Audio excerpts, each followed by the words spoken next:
Hotep, how's everybody doing today? All right, hey, this is Michael Imhotep, founder of the African History Network, host of the African History Network show. I'm a talk show host, researcher, lecturer, and writer. And it is Friday, August 17th, 2018. And we are live. All right, how's everybody doing? Okay, so I am back from San Diego. I got back Monday evening from San Diego, Monday night from San Diego. I was there this past weekend for Return of the Gods 2018. So I was an honoree this year, and I was speaking also. And I'm getting ready for the 36th annual African World Festival taking place this weekend in Detroit. Okay, August 18th and August 19th. Well, to Friday, August 17th through Sunday, August 19th, at the Charles H. Wright Museum of African American History, and I'll be doing 2 presentations there.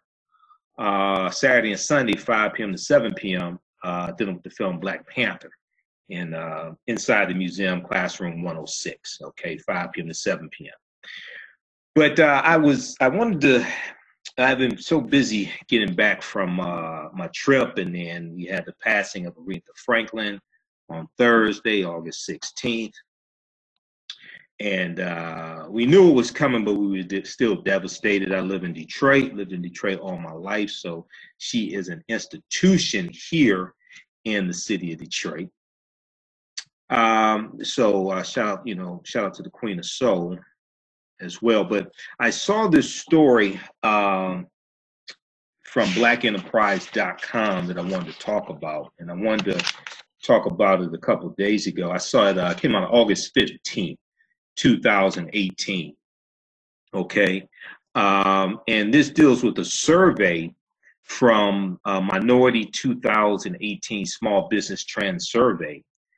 And it deals with how African American business ownership in the US increased 400% in the year 2018 over 2017. Okay. So we're going to talk about that some. And then also, you can advertise with the African History Network. That's one of the challenges that African American owned businesses have is marketing. So we have a special promotion: buy 1 month, get 1 month free. You can replace your commercials into the audio podcast of our radio show, which is on 6 different podcast platforms. So email us at customerservice@africanhistorynetwork.com. Customer service at AfricanHistoryNetwork.com for more information about that. You can also post the name of your African American owned business here on the thread of the broadcast also, okay? Post the name of your African American owned business here on the thread of the broadcast. All right, and everybody share this broadcast on your Facebook page as well.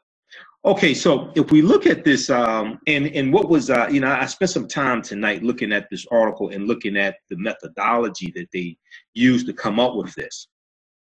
To the point that I looked at their infographic, but also in some of their information, there was a phone number, a name and phone number for the PR person, okay, who there was a contact number for the PR person dealing with the study. So I called her tonight.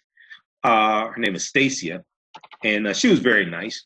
I called her tonight to get some more information about how they came up with the numbers, because I was going through looking at doing research on this, and there was a gap. So I have some additional information for you. All right. So let's look at this here. So there's an article from August 15, 2018 from blackenterprise.com written by Selena Hill entitled "Survey Finds Black Business Ownership in the U.S. Jumped 400% in 1 year." Right. So when I first saw this, I said, well, okay, I know they're going to show me the raw numbers, because I know in 2007, there were 1.9 million African-American owned businesses. In 2012, there were 2.6 million African-American owned businesses. Now, that's based upon the U.S. Census Bureau survey of Black owned businesses. And you can find that at census.gov, census.gov, the U.S. survey of Black owned businesses. Okay, look at 2012. So this article and this study did not give the raw number. All right. What they did was, this was a annual survey of more than 2,600 business owners and aspiring entrepreneurs, okay? More than 2,600 business owners and aspiring entrepreneurs. Then according to the article, it says African-American business owners are on the rise. According to the Minority 2018 Small Business Trends Survey, the number of Black-owned small businesses in the U.S. increased by a staggering 400% in a year-over-year time period from 2017 to 2018. Okay, so when I talked to Stacy this evening, she said that's based upon the number of African-American owned businesses in 2017, or business owners in 2017, in that 2,600 or more than 2,600 sample compared to 2018. This is what the 400% year-over-year increase is based upon, okay? Now, I'm waiting for the report from the Census Bureau on Black-owned businesses, and I need to see if it came out. It comes out, I think it comes out now every 5 years, so one should have come out. This is 2018. So I'm trying to see if a new, I want to see what the new one from the Census Bureau details, because this is pretty detailed. Okay, U.S. Survey of Black-owned businesses, U.S. Census Bureau, and I just want to see if they have one, if they have a new one also. Okay, all right, so let's continue. Oh, okay, 2017. Let's look at something here, because I haven't had a chance to look at this. Okay, so this is as of 2015. Number of minority-owned employer firms increased in 2015. This is immediate release. Oh, this was released July 13, 2017. I had not seen an article on this. And let's take a quick look at this here and see if we have any new numbers to report to you. Payroll, let's see. Let's look at million. Ownership by women. Nations employed. I'm trying to look at African-American owned businesses. Okay, I don't see it here at a quick glance. Okay, about 14.3% of Black or African-American owned employer businesses have been in business. Okay, so you know, I don't see. Okay, so this was not giving me those numbers. I had to do some more research on this. Okay. All right, I taught entrepreneurship for 7 to 8 years, so I love this type of stuff. This type of information is very important. All right, so let's go back to this article, okay? All right, so the new survey, which was conducted by Guidant Financial and Lending Club, interviewed more than 2,600 business owners and aspiring entrepreneurs, more than 2,600 business owners and aspiring entrepreneurs. So it found that 45% of all small businesses in the country were owned by minority ethnic groups or non-white in 2018. 45% of all small businesses in the U.S. were owned by non-white ethnicities, okay, in 2018. Now, this is a dramatic uptick from 2015, when the total percentage of minority business owners was 15%, okay? So according to this study, they, when I talked to Stacy tonight, the PR person, she said they basically use the same group of more than 2,600 business owners and aspiring entrepreneurs, okay? So according to this study in 2015, the total percentage of minority business owners was 15%.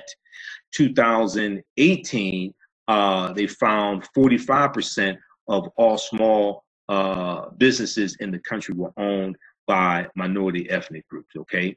The largest minority group of respondents were African Americans at 19%, followed by Hispanics at 14%, Asians at 8%, Native Americans at 4%. Okay.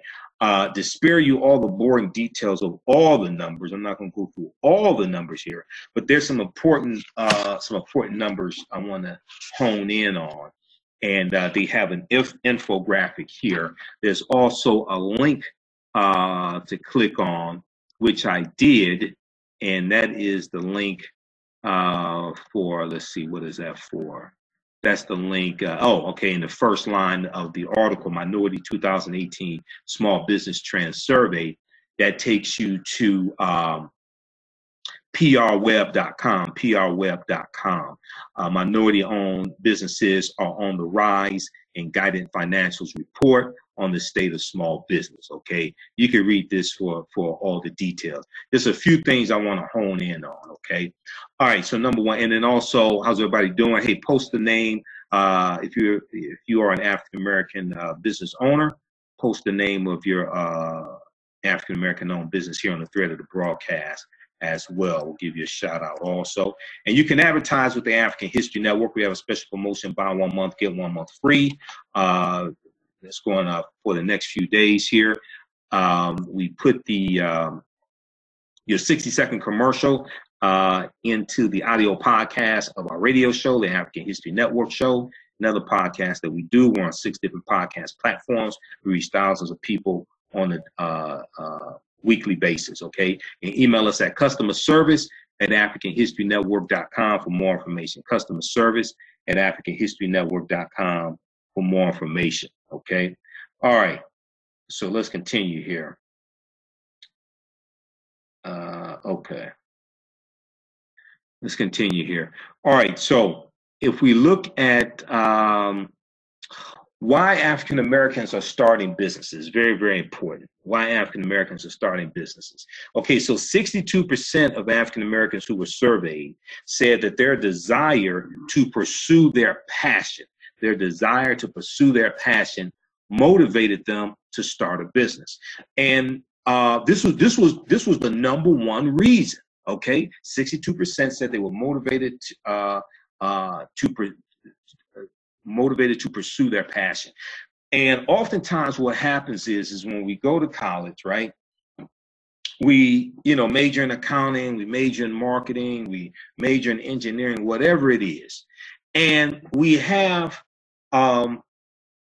we have a glass is half full, or we have a very optimistic view of what corporate America is going to be like, or what it's going to be like to work in our field. It may be nursing, things like this, right? And then after you're in that field for 10 years, 15 years, right?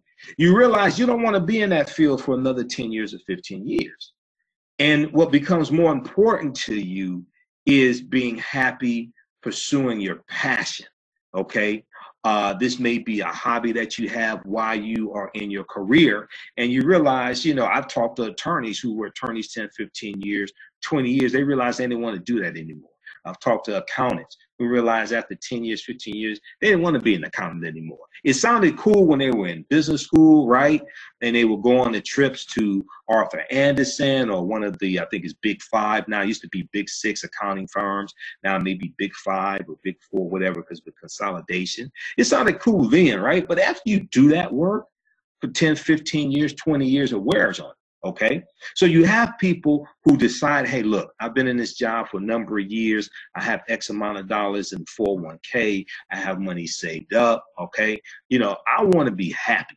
I want to pursue my passion. So 62% of African Americans said their desire to pursue their passion motivated them to start a business. Then we have you have 53% who said they were ready to be their own boss. Now, some of this is going to overlap, right?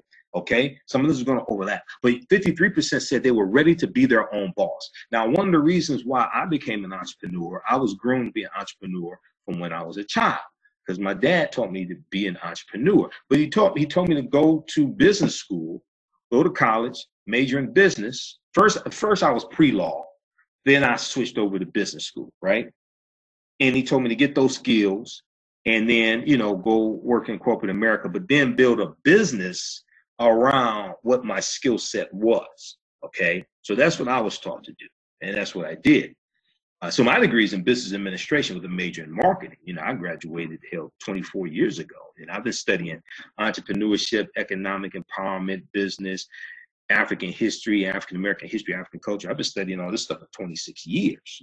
Okay, so and another reason why I started my own business was I got tired of working for people who I knew I was smarter than, and they knew I was smarter than them as well. Okay. And being in corporate America, I got tired of having to get approval to do certain things.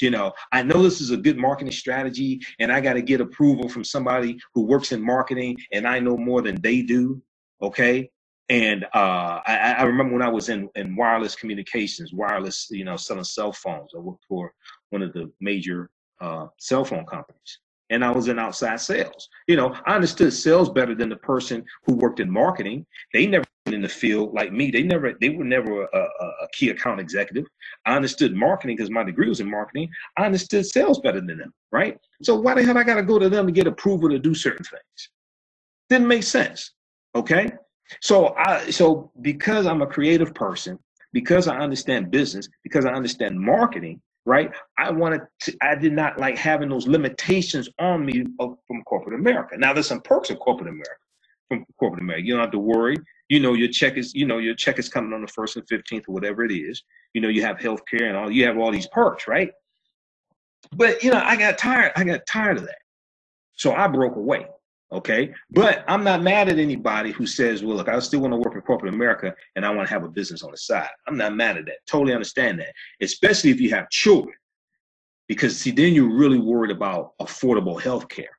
Okay, if you have children, maybe you have a child who's autistic, asthmatic, maybe you have a child who has a heart condition, has some type of pre-existing conditions. So I could totally understand you working in your career, working in corporate America, whatever it is, because of healthcare, things like that, and have a business on the side. Totally understand that. Okay. So then we have 30% who were surveyed said that they launched a startup when the opportunity presented itself.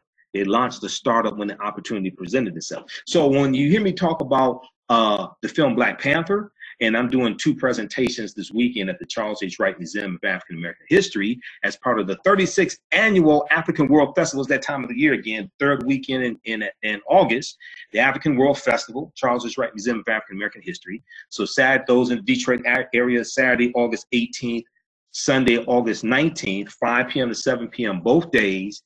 Inside the museum, classroom 106, I'll be doing 2 presentations dealing with the film Black Panther, and we have the information at our website, AfricanHistoryNetwork.com, AfricanHistoryNetwork.com. Okay, and somebody posted Black America Web. Yeah, BlackAmericaWeb.com is a good website. That was started by Tom Joyner and Roland Martin. I know Roland. I just talked to Roland a week or so ago, 2 weeks ago.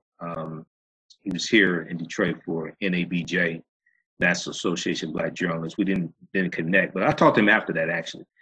But yeah, I'll be, so those in Detroit area, come on down for the African World Festival. Let me post the information for that also, okay? All right, so you have, when you hear me talk about Black Panther, and you had people who say, oh, the African American community didn't make any money from the film Black Panther, things like that. Well, first of all, that's just outright a lie. That's not true at all. You had a lot of African American owned businesses that positioned themselves properly, and they sold African garb, they sold books, things like this. The whole fever around the film Black Panther. Okay, and then also we know that a lot of the film was filmed in Georgia, and they hired 3,000 people to work on the film and surrounding the film. They pumped about $89 million into the Georgia economy. Deadline.com had an article about this. There are a lot of African Americans who made money from the film, and a lot of the film was shot at Tyler Perry's new studios, okay, there in Atlanta. Last time I checked, Tyler Perry was African American, okay.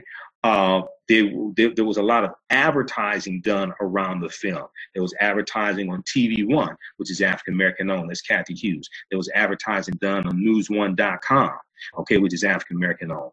There was advertising, if I remember correctly, the Griot, African American owned as well. So there were various ways that African Americans made money from the film Black Panther, including vendors who sold paraphernalia and shirts and things like this. Because I have about 5 different Black Panther shirts. I bought them all from African American owned vendors. Okay, you had brothers and sisters who rented out movie theaters, and the theaters were sold out. They rented out movie theaters for special showings of the film and made money from that as well. Okay, so when I teach entrepreneurship, and as I talked about with the film Black Panther, and those who said, oh, the African American community didn't make anything, that's an absolute not lie. What is correct to say is they didn't make any money from the film Black Panther. They didn't make any money. That's why they're complaining. So success is where preparation meets opportunity. Success is where preparation meets opportunity. So the question I asked them is, how did you position yourself for success? Because I've dealt with a number of different articles that talked about how African-American business owners saw a big increase in sales in February and even in January, leading up to the premiere of the movie and even after that. The other thing is the African-American comic book conventions are huge this year because of the film Black Panther and people reading Marvel comics, okay, and going back and starting to read Marvel comics again because of the film Black Panther. There's interest in African-American animation, African-American comic book lines, okay? There's an interest in that now, all right? So these, the Mecca comic book convention, and all that's huge this year. Those things are selling out. You had the Wakanda Con that just took place in Chicago, and I was supposed to be there. I was it was August, weekend of August 5th. That was the weekend of National Association of Black Journalists. So I went to the screening of Black Klansman here, and I was getting ready to go to Return of the Gods in San Diego the following weekend. So I didn't do Wakanda Con this year, but I'll be there next year. Okay, there are thousands of people there in Chicago at the Wakanda convention, Wakanda Con. And these are African Americans who created this convention to deal with Afrofuturism, to deal with the film Black Panther, sell merchandise, things like this, right? So success is what preparation meets opportunity. So how did you prepare yourself? We knew in 2016 the film was coming out in 2018. Okay? How did you prepare yourself to benefit from it? Now, the same people who are posting memes on Facebook and talking about, oh, they made $1 billion, African American community didn't get anything, they could have a 10-year head start, a 10-year notice. They could find out in 2008 that the movie Black Panther was coming out in 2018, and they would still have the same response because their mind is not wired to generate revenue. Their mind is not wired to position themselves to take advantage of an opportunity. Their mind is wired to just complain. This is who they are. Okay, so they need to change the software. Their software that they're operating based upon has been corrupted. Okay, and they need a new software. They need a new operating system. All right, so how's everybody doing? Who we have here? Blackbusiness.org. We got Velda, Demetra. How's everybody doing? Genesis 15 investment. Okay, financial literacy. Yeah, post the name of your African American owned business here, and we'll give you a shout out. And you can advertise with the African History Network also. Email us at customerservice@africanhistorynetwork.com, customerservice@africanhistorynetwork.com. We post your 60-second commercial into the audio podcast of our radio show, the African History Network Show, on 6 different podcast platforms: Blog Talk Radio, iTunes, FM Player, Acast, TuneIn.com. And we have a special promotion: buy 1 month, get 1 month free. We can record a commercial for you if you don't have one. We reach thousands of potential customers on a weekly basis. Email us at customerservice@africanhistorynetwork.com for more information. Customerservice@africanhistorynetwork.com for more information. We can get you a commercial into our podcast this weekend, actually. Okay. All right. So let's continue here. If we look at this survey here, and we're looking at this section, why African Americans are starting businesses, right? So we see that 62% desire to pursue their passion. This is what motivated them to start a business. 53% said they were ready to be their own boss. And I've talked about this before, you know. And also I got tired of people telling me when to be at work, when I could leave, when I could go to lunch. A lot of times the grind, you know, I worked in retail. I managed a Radio Shack for 5 years. Got tired of that. I left. That was crazy. You know, working 12-hour days, things like that, managing somebody else's store, dealing with idiot employees, you know, just a lot. You had 30% who said they launched a startup when the opportunity presented itself. 30% said they launched a startup when the opportunity presented itself. To be able to take advantage of that opportunity, you had to position yourself correctly. To be able to buy into a franchise, you need to have some money saved up to buy into that franchise. Money invested, money in the 401k plan, money saved up, things like this, right? 22% said they were dissatisfied with working in corporate America. 22% said they were dissatisfied with working in corporate America. And you have some others who work maybe in a nonprofit organization sector. So it wasn't corporate America, but nonprofit sector. You had some who may have worked in education, and when they saw an opportunity to be able to have their own business and break away, a lot of them probably took it. Okay. 22% said they were dissatisfied with working in corporate America. 12% said they launched a business after being laid off or outsourced. Launched a business after being laid off or outsourced. So when I teach entrepreneurship, I tell people, look, don't wait till you're fired or don't wait till you're laid off from your job to start a business. Okay, start it when you are gainfully employed. Why? Because about 51% of all new businesses don't make a profit until their third year in business. About 51% of all new businesses don't make a profit to the third year in business. About 80% of African-American owned businesses fail in the first 2 years. We have challenges with capital, okay? And this is the #1 challenge. We're gonna get to that because we're gonna get to the top 3 challenges that African-American owned business owners complain about, okay? Because we've been stripped of our history and culture, okay, our spending habits are different. So 97% of our dollars are spent with people that don't look like us. Only 3% are spent with African-American owned businesses, which is different than any other ethnic group in this country.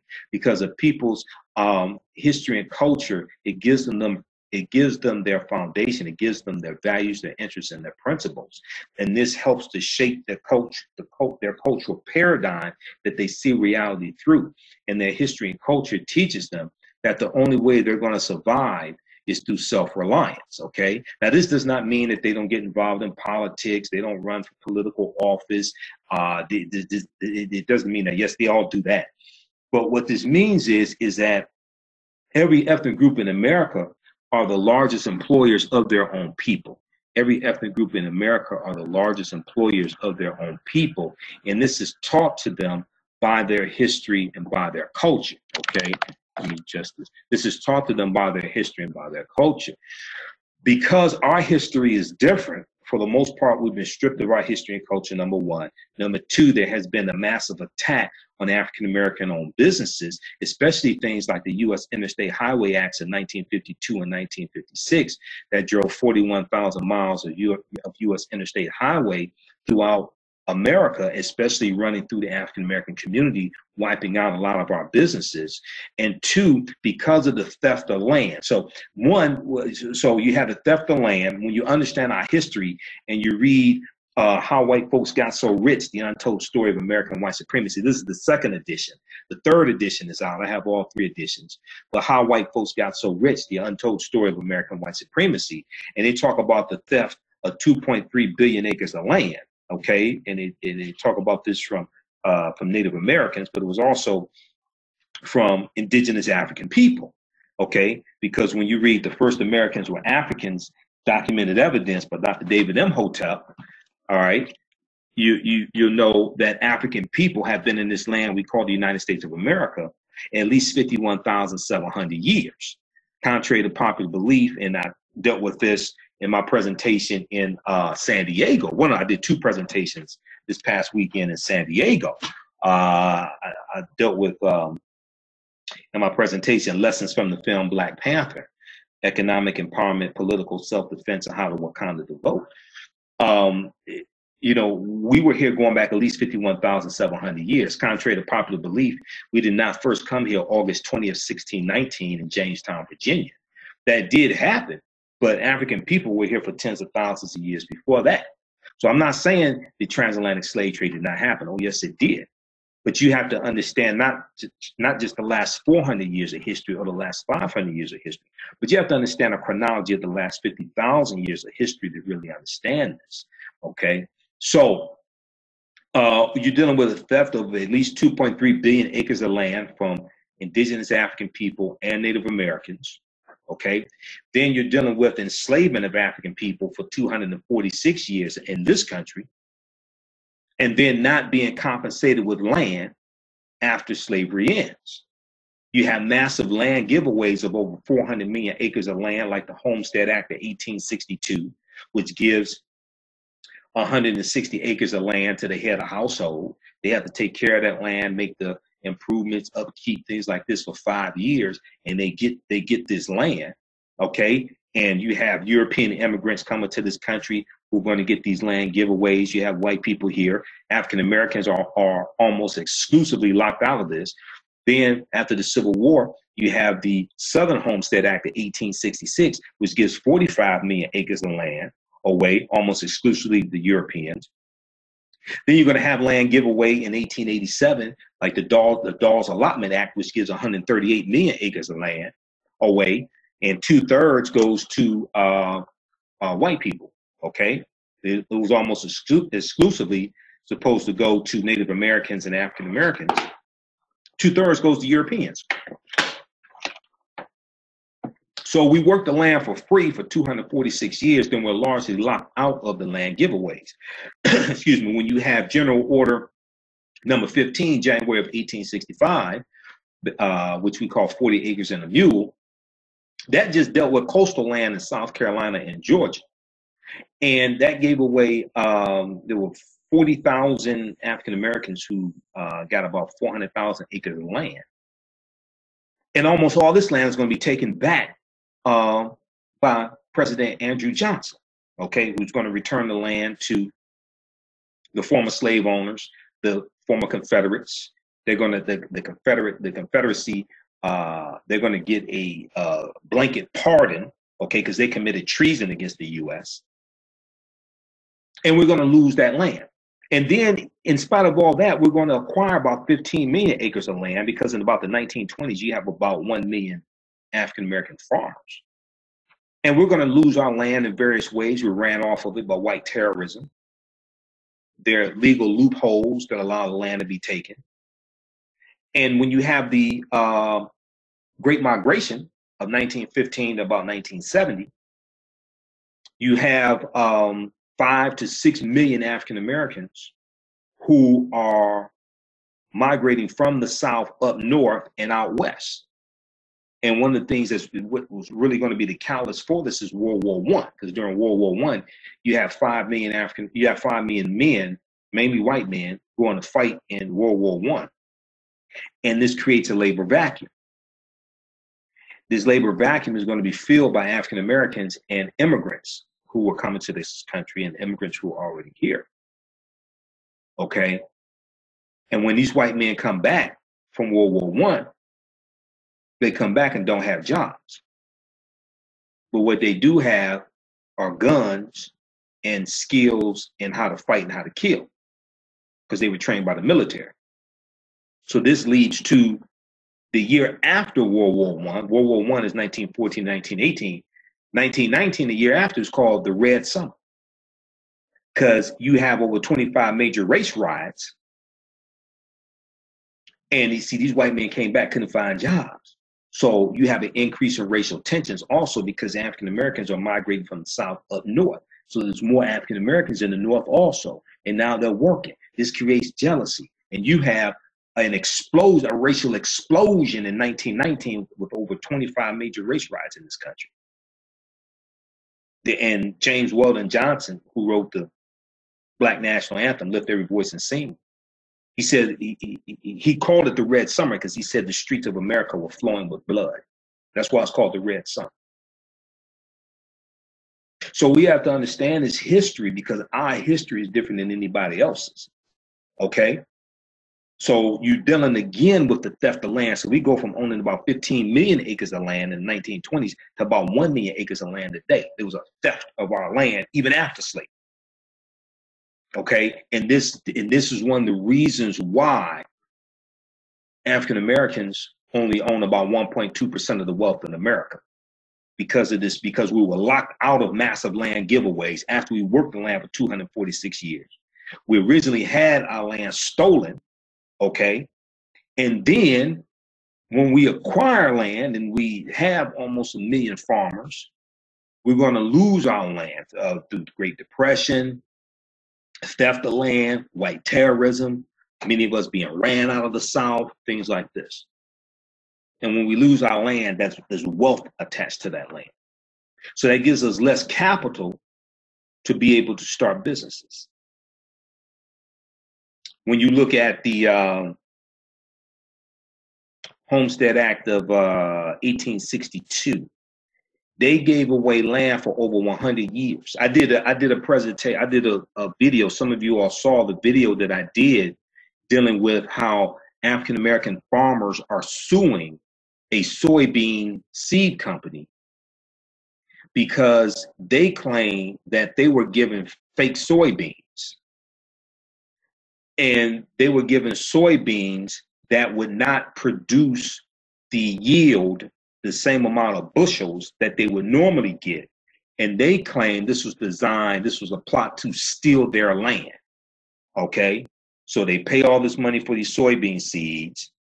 It doesn't yield the number of bushels they need so they can sell it, so they can pay their staff, pay their workers and things like this. They end up losing their land. They say this is a plot to steal their land. But there's a history of African American farmers' land being stolen. Okay. There was an article, let's see here. There was I'm just looking at some articles dealing with that.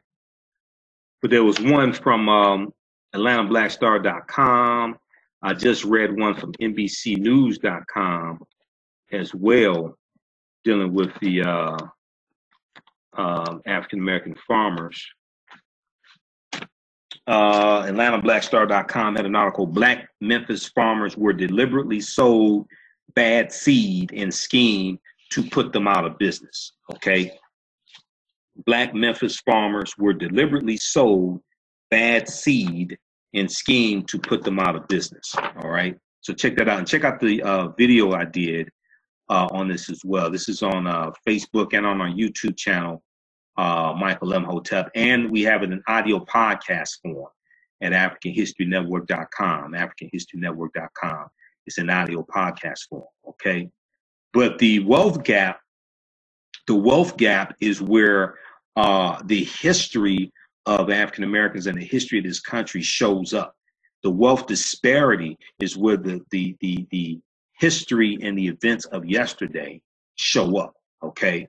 And when you deal with African Americans being locked out of massive land giveaways, when you deal with discrimination, when you deal with discrimination when it comes to owning homes, dealing with the FHA, the Federal Housing Administration, which was created in 1934, when you deal with the whole redlining system, which comes from a homeowners loan corporation created in 1933. All this came out of the New Deal. Okay, President Roosevelt, um, after the Great Depression. Okay, stock market crash was released to the Great Depression in 1929. All right. Okay, let's see here. Let me try to find that video. Did that back in Black Farmers. Okay, let's continue here. How's everybody doing? Post the name of your African American owned business here on the thread of the broadcast. We'll give you a shout out. And you can advertise with the African History Network. Okay. Email us at AfricanHistoryNetwork.com. Email us at customer service at AfricanHistoryNetwork.com. Customer service at AfricanHistoryNetwork.com. We have a special promotion: buy 1 month, get 1 month free. And we put your 60-second commercial into the audio podcast of our show. Okay. And we're on a number of different podcast platforms. Okay, where is this? Okay, here we go. Yeah, Black farmers claim they were sold fake seeds so land could be stolen. Okay, I did that July 8th, July 11th, I'm sorry, July 11th, 2018. Okay, seemed like May or something, but no, I did that last month, July. So we posted the link here, check that out, okay? Funweirdscience.com, Ronnie, okay. So if do we have any business owners who sell African garb? You have an African American bookstore, anything like that, okay?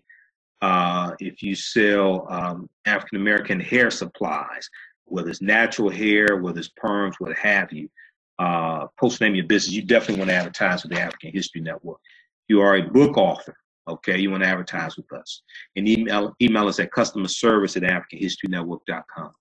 Okay, so let's go back to this article from blackenterprise.com in this study. Survey finds Black business ownership in the U.S. jumped 400% in 1 year. Okay, and this was based upon an annual survey.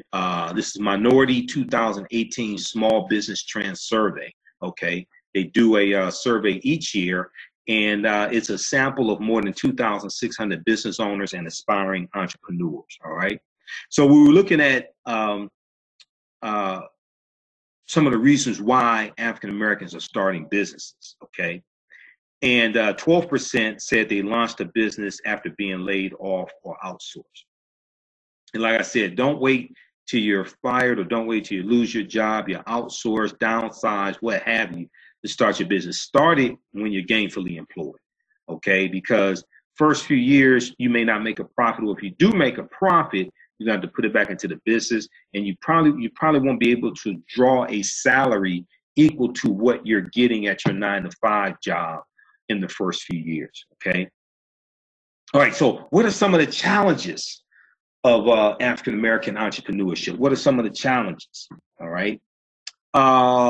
So the number one challenge, an overwhelming majority of African American entrepreneurs surveyed said it was 80% said lack of capital was the most challenging aspect of running a business, lack of capital. And we look at the disparity in median household net worth, okay? So we see about, I think it's about 171,000 median household net worth for a white family, about 11,000 for an African-American family. I think that's like the latest numbers. I know back in 2013, it was somewhere around 141,000 for a white family, and it was about 11,000 for an African-American family. Net worth. And let me see if I can find the latest numbers.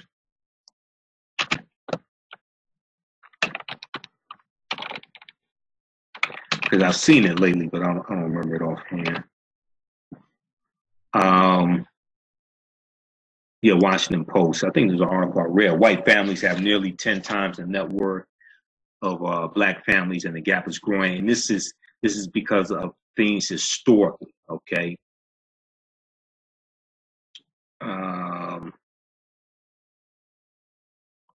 Let's see if they show it here. Yeah, 171,000 compared to, okay, 17,600 for African American family. Yeah, that's a 2016. 2016, white families had a median net worth of 171,000 compared to 17,600 for African Americans. Hispanics had $20,700 median household net worth. The median is a statistical measure. That is the point where 50% of the population is below that point and 50% of the population is above that point. That's what the median is. Okay, and it's good I looked that up because I'm going to be on a panel discussion Saturday morning, 11 a.m. to 2 p.m. in the General Motors Theater, Charles H. Wright Museum of African American History, dealing with post-traumatic slave syndrome, and then also next Tuesday on the 21st, dealing with campus racism. So this may come up. So it's good I looked at that. I have it somewhere, but it's good I looked at that. I need to bookmark it so I can find it again. Okay, so let's continue here. All right. So when we look at challenges, right? Number one challenge, access to capital. Okay. And according to Project Diane, only 0.2% of all venture capital funding was allocated towards startups founded by African American women in 2016, while just only 34 African American women business owners received more than $1 million of funding in 2017. Okay. And let's see, as a result, many African Americans are forced to fund their own businesses. So we tap in, we go to friends and family and fools. When I teach entrepreneurship, my business partner, James Robinson, he used to say, he said we get it from the 3 F's, friends, families, and foods. That's who we borrow from. We tap into savings, we tap into 401k plans, things like this. So 70% of those surveyed financed their companies using cash. 70% of the more than 2,600 business owners and aspiring business owners financed their companies using cash, while 23% received funding from friends and family. Didn't say what percentage received their funding from foods. Okay, so 11% said they tapped into their 401k plans to fund their business. Okay, or businesses. All right. I'm not a big advocate of tapping into the 401k plan because that's your retirement and you're going to need it. We're living longer, right? We're living longer. We're going to need more money, more years going into retirement. And because about 80% of African American owned businesses fail in the first 2 years, those are numbers I saw some years ago, maybe a little less now. I don't advocate tapping into a 401k plan for seed money for the business, especially if you're talking about liquidating your 401k. You're going to dump all of it to the business. I'm not a big fan of that. All right. If you have a franchise, like if say it's a McDonald's franchise, Burger King franchise, one of those established franchises, that is, in general, that's less riskier than just a total startup. So I'm not a big advocate of that. I can see why people do it. One of the established franchises is more of a sound business investment in general.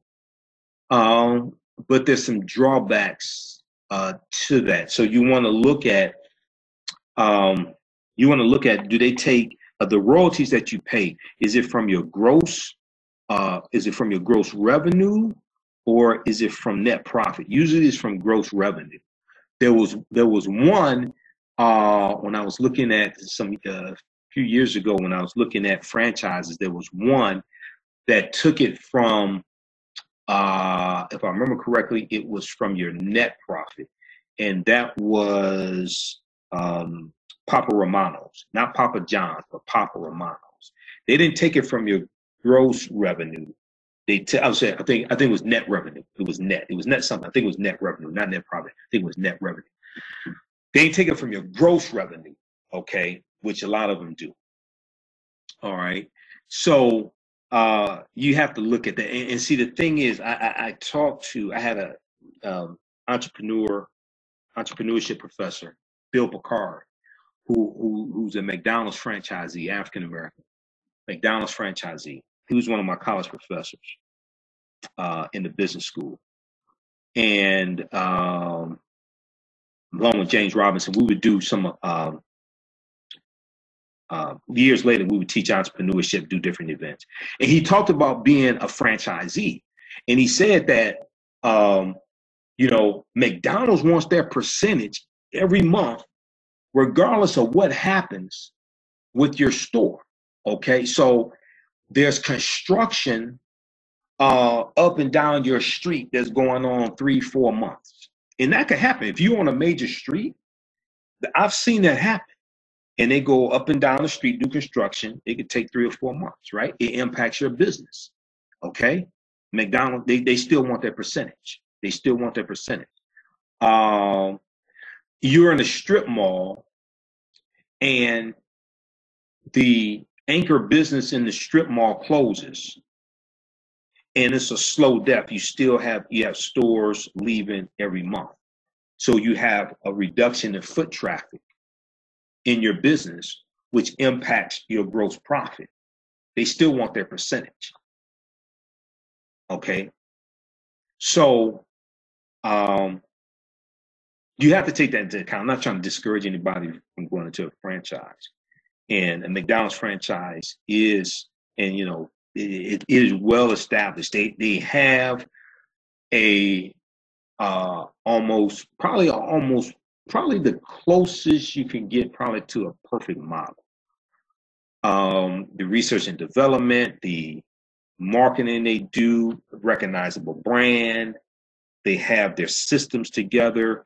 They have, I think it's called Hamburger University. The training you go through, something like 18 months to 2 years, Hamburger University, regardless of even if I knew one sister whose parents were McDonald's franchisees, okay? McDonald's franchise owners. And she grew up working in McDonald's. And she did all the jobs and she was a manager, right? So when it came time for her to be a McDonald's franchise owner, she had to go through the full training, the Hamburger University. She had to go through the full thing, even though she grew up working in it. Okay. So I've known a number of McDonald's franchise, African-American McDonald's franchise owners throughout the years. And there are always drawbacks, but that's a recognizable, and this is not a commercial for McDonald's, I'm just saying. It's a recognizable name. They have their systems in place, so when it comes to a franchise, it was a McDonald's, a Burger King, Wendy's, whatever it is, right? That can be a safer bet than a startup, say, restaurant, as a comparison. But there's still risks, and success is not guaranteed. They have an extensive training program to increase your odds of success, however. Okay. And the other thing I would say is, what type of education are you giving yourself in your field that your business is going to be in? What type of publications are you reading? What type of articles are you reading on a daily, weekly basis dealing with your field? Because, see, I always use the example of McDonald's, and it fascinated me, Hamburger University, the type of training they give you, regardless of what you've done, regardless of whether you've been a CEO in another company, regardless of whether you grew up and your parents owned McDonald's, okay? Because their name is outside on the Golden Arches, right? And driving down the street, right? Most people, 95% of people don't know who owns that store, the franchisee, but the McDonald's name is there. okay? And there's a certain standard that has to be met. So if you have to, and the other thing is you're putting in your own money. I forgot how much liquid cash you need, $200,000, $300,000. I forgot how much liquid cash you need to be a McDonald's franchise owner, right? But if you got to put up hundreds of thousands of dollars of your own money, and you have to go through about 18 months of training to be a McDonald's franchise owner, that's the type of preparation you need for that. So what type of preparation are you doing for your own business that's going to have your name on it? Think about that. What type of preparation are you doing for your own business that's going to have your name on it? Have you taken any entrepreneurship classes? I always encourage people, please take at least one entrepreneurship class, because it's going to save you thousands of dollars. You're gonna see how to not make mistakes that will cost you thousands of dollars, could cost you to go bankrupt. I don't encourage you to, put your life savings into a business, things like that. No. But these are mistakes I've seen in the past, because I did business consulting for 7 years. These are mistakes, I've seen in the past. Okay. How's everybody doing? Okay, Jones Journey Studios, Fun Weird Science, Capital and Systems. Okay. And I encourage you to watch things like the Shark Tank on ABC. Shark Tank, really good show. Also, The Profit on CNBC with Marcus Lemonis, The Profit. The Profit is similar to the Shark Tank. And what this guy is, Marcus Lemonis, he's a multimillionaire. He has an MBA, owns a number of different businesses. And what he does is he goes into a failing business and turns the business around. And he talks about the 3 Ps, the product, the process, and the people. He talks about trusting the process. And each week he deals with a business in a different industry. So you get to learn, when you watch that show, you get to learn about different industries and how to be successful with businesses in different industries and the pitfalls. And you get to see what they're doing wrong. And you get to see how he turns the businesses around. I mean, it's a fascinating show. Having taught entrepreneurship, man, this is a show I can really, really appreciate.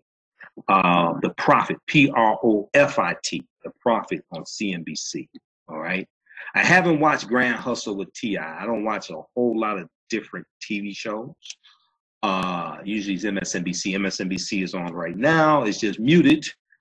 But you may want to check out Grand Hustle, T.I.'s show also, which is kind of like The Apprentice, okay? Except he's not a white supremacist. Okay.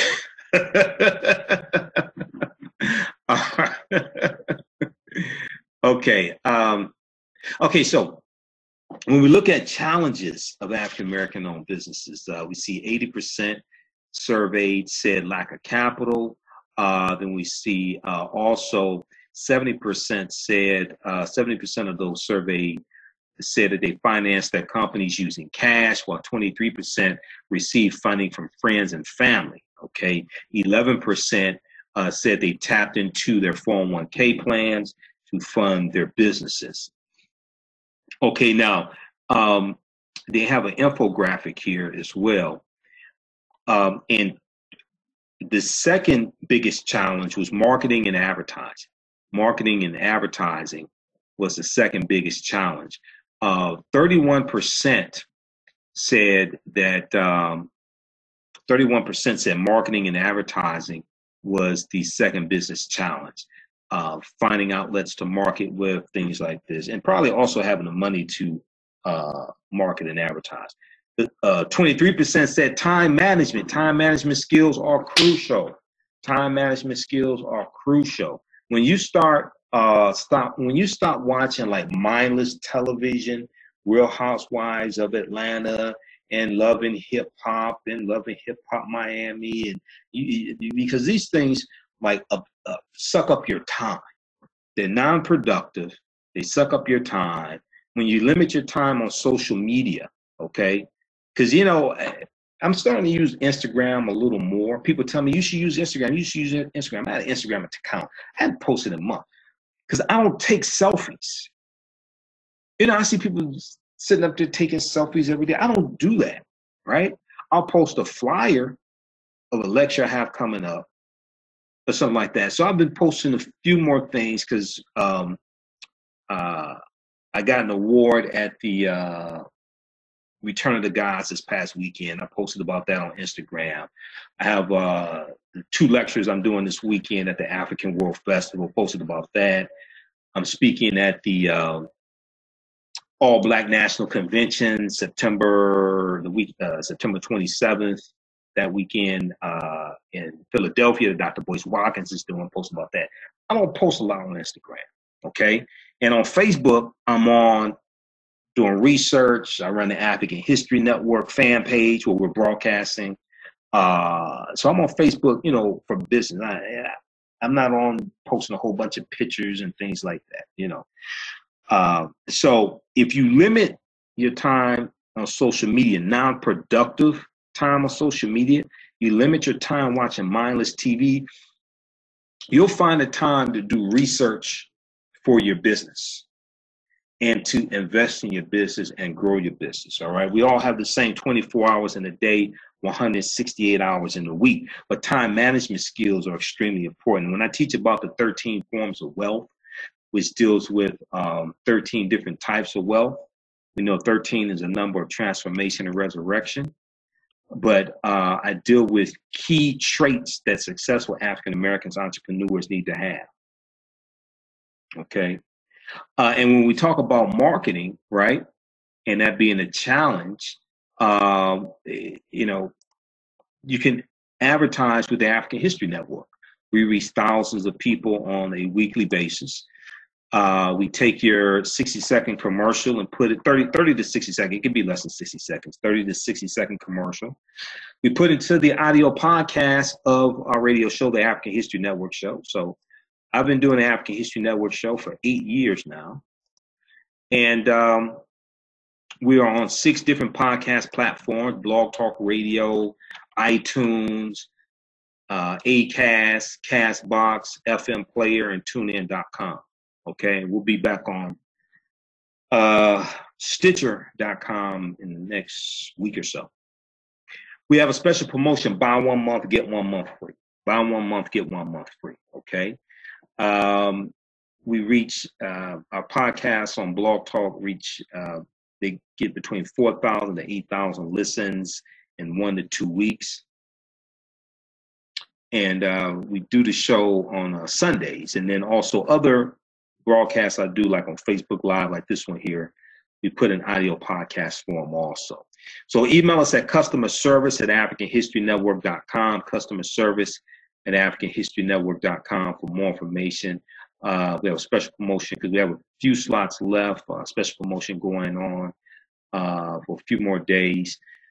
And we can get you up and running this weekend. We get your podcast, we can get your commercial into our podcast. And if you don't have a commercial, you just write out a script. We can record one for you, or if you want to record one, that's fine as well. We can do that also, okay? And then also we put your flyer into our email newsletter that goes out 3 to 4 times a week, the African History Network email newsletter. All right, now also when we look at this article from blackenterprise.com, survey finds Black business ownership in the U.S. jumped 400% in 1 year. And we look at this study from Minority 2018 Small Business Trends Survey. It's an annual study. We see that 46% of African American owned businesses is just the owner. Okay. 46% is just the owner. 41% have 41% of the businesses surveyed have 2 to 5 employees also. Okay, and I'm waiting to see the numbers from the Census Bureau dealing with African American owned businesses. Okay, because they have some more comprehensive numbers. Okay. And we know that African American women are creating businesses at 6 times the national average as well, okay? African American women are creating businesses at 6 times the national average. All right. And everybody share this broadcast on your Facebook page. Also, invite your friends to tune in. I got to share this on my personal page. We got to do that as well. Okay, juggling so much.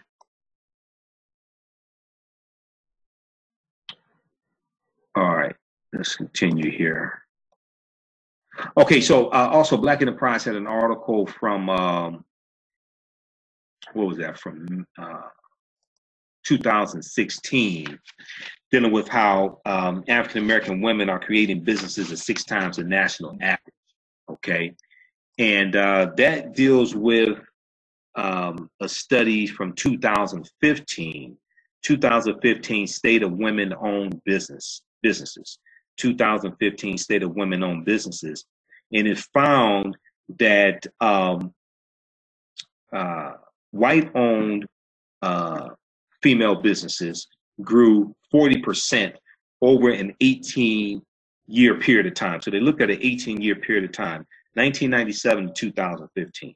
They found white women-owned businesses grew 40%, while African-American owned female businesses grew 322%, 6 times the national average. Okay, African-American female-owned businesses grew 322% from 1997 to 2015, according to the 2015 State of Women-Owned Businesses report.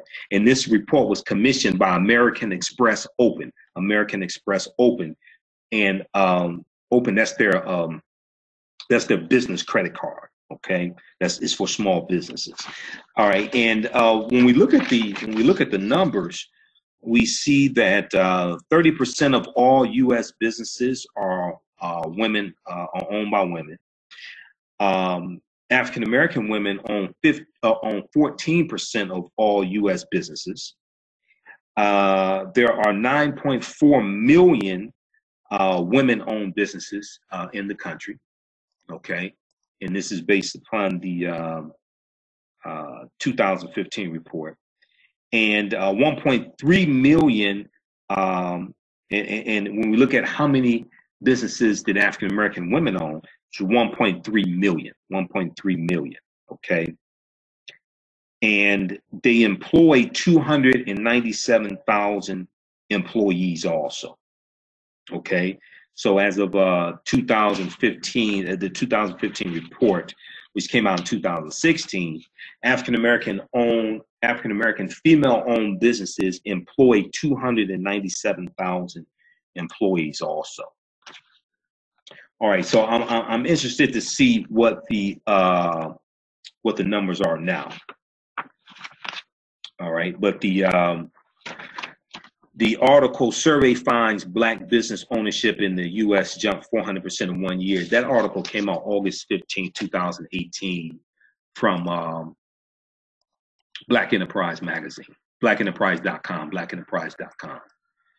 That's another thing to do. Read Black Enterprise. Blackenterprise.com has good articles. FinancialJuneteenth.com has good articles as well, even though they haven't updated the articles. They have some old, really good archive articles.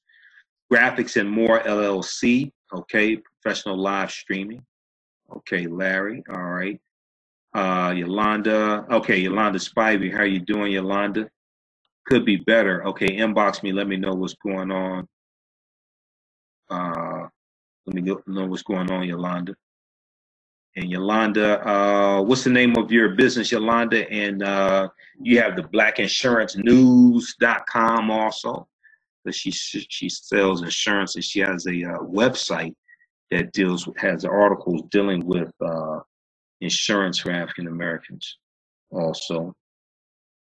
Okay, so those in the Detroit area, hey, I am doing 2 presentations at the 36th Annual African World Festival taking place Saturday, August 18th, Sunday, August 19th in Detroit at the Charles H. Wright Museum of African American History.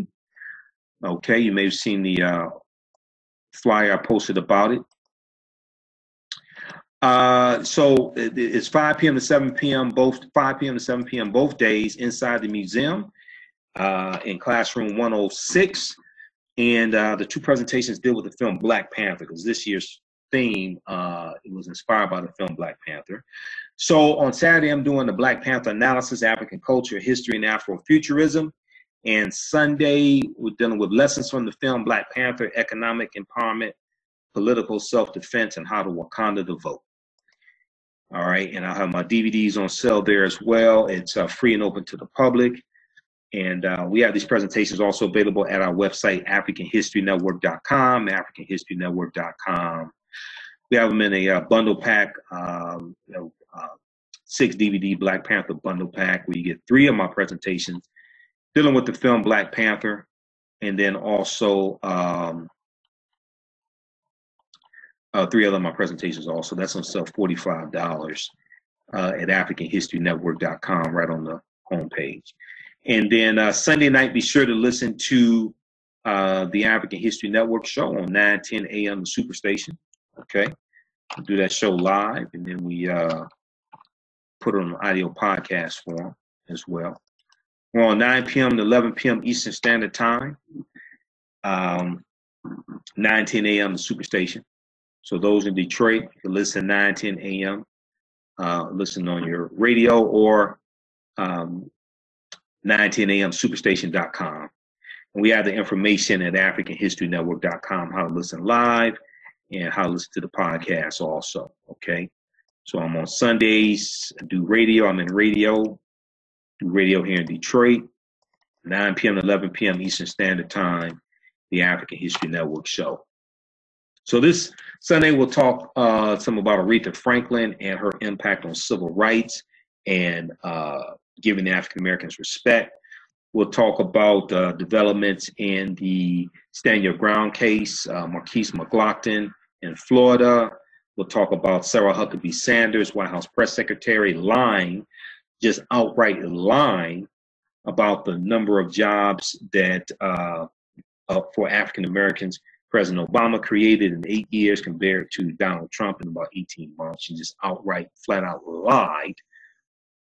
And then we'll deal with some other topics also. I have it laid out.